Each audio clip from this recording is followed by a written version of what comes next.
আসছে আসছে আসছে আচ্ছা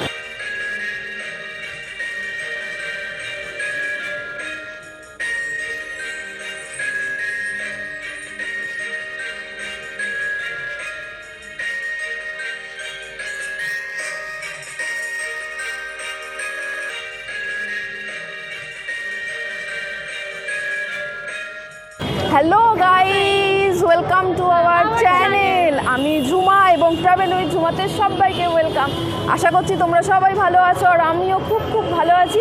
তো আজকের আমরা চলে এসেছি কোথায়?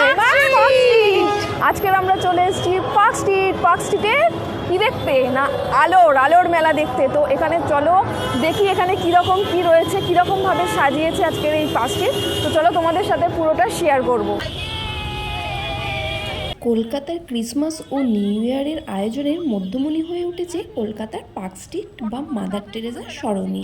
যারা কলকাতা পার্ক স্ট্রিট সম্বন্ধে জানো না তাদের বলি, কলকাতায় বিশেষ কিছু জায়গার মধ্যে এখনও পার্ক স্ট্রিটে ক্যালোনিয়ান হ্যাংওভারটা আছে।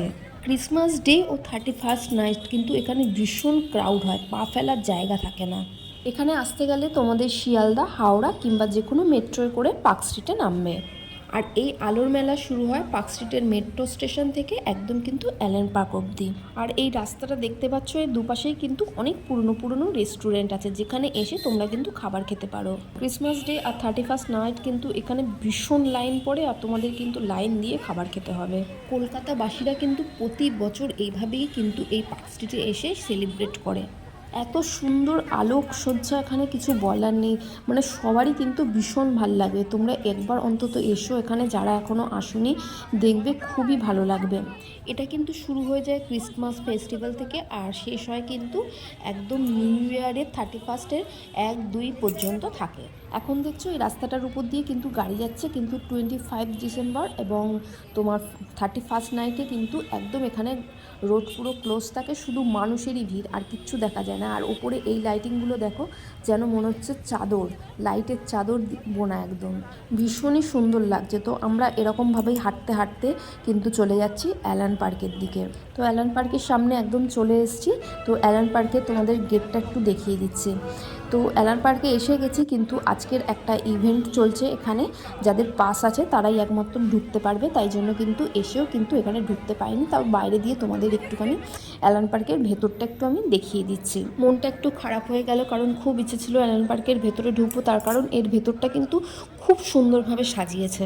তোমরা যারা এখানে আসো প্রতি বছর তারা তো নিশ্চয়ই দেখেছো, বা যারা এখনও আসোনি ভিডিওতেও দেখেছো যে অ্যালান পার্কের ভেতর কতটা সুন্দর করে সাজানো হয়। আর এর ভেতরে কিন্তু প্রচুর খাবারের দোকান রয়েছে। তোমরা যদি এর নেক্সট ইয়ারে আসো তো এসে দেখতে পারো, খুবই ভালো লাগবে। আমি প্রতি বছরই আসি, কিন্তু এবছরই এমন দিনে গেলাম যেখানে আমি ঢুকতে পারলাম না, তাই মনটা একটু কিন্তু খারাপ হয়ে রয়েছে। তাই তোমাদের সাথে কিন্তু অ্যালান পার্কের ভেতরটা শেয়ার করতে পারলাম না। আর এই অ্যালান পার্ক কিন্তু 30 তারিখ পর্যন্ত খোলা রয়েছে। যেহেতু 31st নাইট প্রচণ্ড ভিড় হয়, তাই জন্য কিন্তু এটা বন্ধ হয়ে যায়। তাই তোমরা চাইলে কিন্তু কালকের মধ্যে এখানে আসতে পারো। তো আশা করবো আজকের ভিডিওটা তোমাদের ভালো লেগেছে। আর যদি ভিডিওটা ভালো লেগে থাকে তাহলে প্লিজ ভিডিওটা লাইক করে দিও এবং বন্ধুবান্ধব রিলেটিভদের সাথে ফেসবুক, হোয়াটসঅ্যাপ, টুইটারে শেয়ার করে দিও। আর এরকম আরও ভিডিও পেতে আমার চ্যানেলটিকে সাবস্ক্রাইব করে দিও। ভালো থেকো, সুস্থ থেকো। Thanks for watching. দেখা হবে আবার একটা নতুন ভিডিও।